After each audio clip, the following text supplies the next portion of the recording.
kusoo dhawaada barnaamijkeygii cunno karinta ahaa anigoo ah sheef cabdicasiis dhicis waxaan idiin hayaa barnaamij cusub oo aad iyo aad xiiso u leh waxaan idiin soo bandhigayaa caawa qaabka loo suubiyo jabaatiga ayaan suubinayaa waxaan soo qaadanayaa bur laba bakeeri iyo baro bure ayaan soo qaatay waxaan kaloo soo qaatay 3 qaado oo saliid ah waxaan soo qaatay nus qaado yar oo cusbe ah waxaan soo qaatay biyo oo qandac ah burkii iyo cusbadii ayaan isla sifti gareynayaa si fiican ayaan iskula qasayaa burka iyo maaragtay iyo maxaa la yiraahdaa cusbadii markay isla qasmaan kadib waxa aan ku darayaa saliid xoogaa oo saliid ayaan ku darayaa saliidda burka waa si fiican baan maaragtay gacanta u dhex marinayaa waxaan ka dhigayaa sida qaabka bread crumbs oo kale marka oo noqdo burka ayaan waxaan ku darayaa xoogaa biyo qandac dadka qaar waxa ay yeelaan jabaatiga marka ay suubinayaan waxay ku darsadaan maaragtay biyo qabow laakiin waxa la ogaaday in biyaha qandaca jabaatiga marka aad ku suubisid oo maaragtay jabaatigaas maaragtay uu noqonayo jabaati aad iyo aad u jilcan saa ula socda waa qasayaa si fiican ayaan u qasayaa biyaha ayaan kula qasayaa jabaatigii waa xashayaa gacanta ayaan ku xashayaa bini aadanka gacantiisa waxa ay leedahay hiid ayay leedahay marka xashitaanka ayay ku fiican tahay haddaadan rabin inaad gacantaada aad ku xashid waxaad suubin kartaa waxa aad soo qaadanaysaa plastic ama bac plastic ayaad soo qaadanaysaa waa ku dhex ridaysaa waad ku xiraysaa markaas ayaad maaragtay gacantii aad maaragtay aad kula xashaysaa adoo kursigaaga fadhiyo telefishinkaaga daawanayo wax kale iska haysta ama shaqo kale iska haysta ama meelaha la wareegayaba ayaa burkaadii gacanta ku sii xashinaysaa ilaa iyo 10 ilaa iyo 15 daqiiqo badanaa jabaatiga waxaa wanaagsan marka aad xashaysid inaad xashtid ugu yaraan 10 daqiiqo ilaa iyo 15 daqiiqo haddaa rabtid jabaatigaas inuu noqdo jabaati maaragtay jilicsan cajiintii jabaatiga ayaan soo qaatay waxaan u goosanayaa 10 qaybood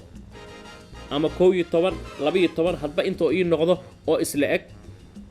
waa fidinayaa faraha ayaan ku fidinayaa waa u jeedaa sidii banoonigii oo kale ayaan ka dhigay waa fidinayaa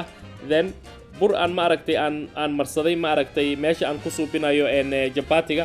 kadibna waa fidinayaa haddaa rabtid waxaad ka dhigan kartaa cylinder wareegsan ama waxaad ka dhigan kartaa 4 gees aniga waxaan jeclahay inaan ka dhigto jabaatiga 4 gees jabaatigii 4 gees ayaan ka dhigay waxaan soo qaatay saliiddii xoogaa yaroo saliide ayaan soo qaatay saliiddii ayaan marinayaa then jabaatiga waa isku laabayaa markaan isku laabo kadib haddana waxa aan marinayaa saliid ayaan marinayaa saliiddii ayaan marinayaa haddana jabaatiga dhinaca kale ayaan u soo laabayaa saliid ayaan marinayaa haddana jabaatiga waxa aan yeelayaa dhinaca kale ayaan haddana sidoo kale u soo laabayaa markaas waa fidinayaa jabaatigii waa fidinayaa marka aan jabaatigii aan fidiyo birtaawadii oo maaragtay maaragtay hooyooyinka Soomaalida khayr Allah siiyo ay ku suubin jireen canjeelada ay ku suubin jireen oo diyaar ah ayaan soo qaadanayaa oo aan geystay maaragtay medium heat ayaan geey dan jabaatigii ayaan saarayaa jabaatigii marka aan saaro waxa aan sugayaa 15 second ilaa iyo 15 second kadibna hoos waxaan ka marinayaa wax yar oo saliid ayaan hoos iyo hareeraha maaragtay geesaha ka marinayaa markoo jabaatiga oo kor u soo kacana oo yeesho isha oo yeesho oo kor u soo kacana markaasna kor ayaan waxaan ka marinayaa maaragtay waraaq yar intaan soo qaato wax yar oo saliid ayaan hoos kula riixayaa then markaas waxa weeye waa jabaatigii ayaa kacaya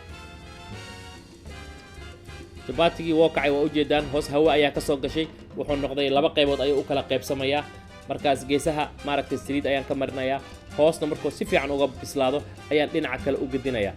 khaladka ugu weyn dadka ay suubiyaan waxa weeye jabaatiga marka ay suubinayaan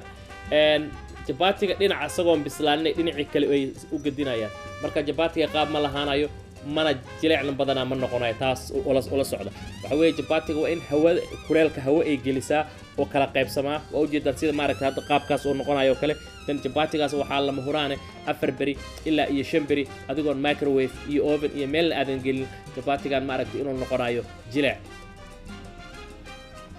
jabaatiga oo u jeedaa aad buu u qurxoon yahay waana jileec weeye sida malawax oo kale really very beautiful mana adka jabaati adag ma aha marka waxa weeye make sure jabaatiga hal dhinac markaad si fiican aad u karisid oo ma aragtay saliidiisa iyo wixiisa isgaaraan kadib markaa gedi marka waa gedin kartaa waa sii gedin kartaa waa soo gedin kartaa waxaan soo faar caawa aan suubinayaa ilaa iyo 10 xabo jabati xabad kale ayaan soo qaatay oo jabati ah عجينتي جباتيga hareeraha waxaan ka marinayaa saliid waxaad eegaysaan saliidda marka hareeraha ka mariyo jabaatiga korba u soo baxaya waxa karinaya waxa weeye waa birtaawadii iyo heatkii ma aragtay birtaawada ay leedahay iyo saliiddii jabaatiga korba baf u soo leeyahay markuu jabaatiga kor baf u soo yiraadana waxa weeye oo hareeraha iyo hoos ka madoowaadana dhinaca kale ayaan u gedinayaa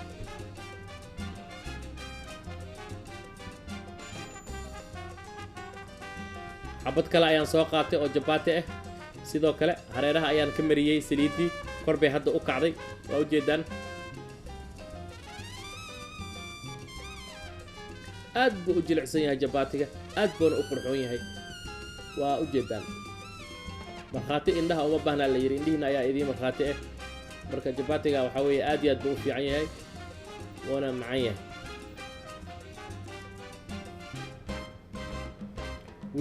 weegaga dambe hadduu alla idmo waxa aan soo qaadanayaa qaabka loo suubiyo 3 nooc oo muufada Soomaalida ah qaabka loo suubiyo ayaan weega dambe soo qaadanayaa hadduu Ilaahay yiraahdo la socda sida aan ogsoonahay waxa weeye markaan wadankii joognay hooyinka Soomaalida khayr Allah ha siiyo meel alle meesha ay joogaan qaabkay u suubin jireen jabaatiga waxay u suubin jireen laba nooc ayay u suubin jireen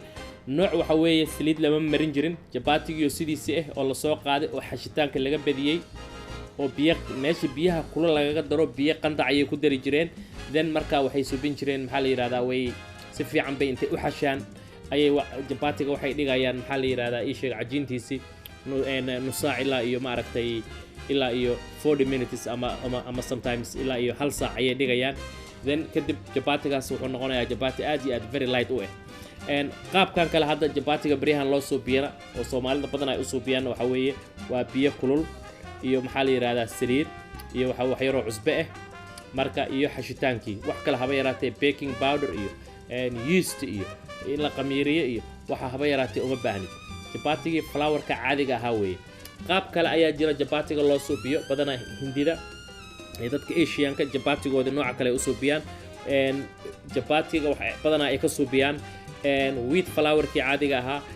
wheat flour iyo waxay kale ka suubiyaan flourkii caadiga ahaa flourka hindida ay ka suubiyaan waa jabaati flour weeye waa the combination of waxa weeye maida flour waa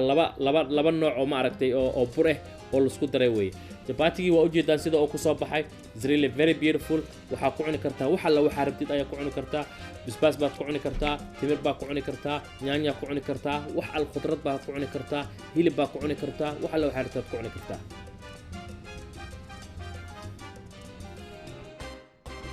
waxa aan filayaa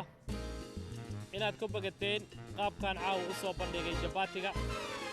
aan ku kulmi doono barnaamij la mid ah anigoo ah Sheef Cabdicaziz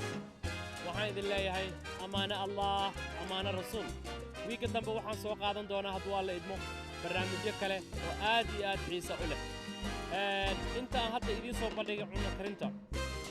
waxa weeye weli waxba maadan arag waxyaalo badan aan idiin hayaa waxaan idiin hayaa 48 barnaamij oo cusub ayaan idiin hayaa wiig walbana waxaa idiin soo saari doonaa hadduu alla idmo barnaamijyo aad iyo aad xiiso u leh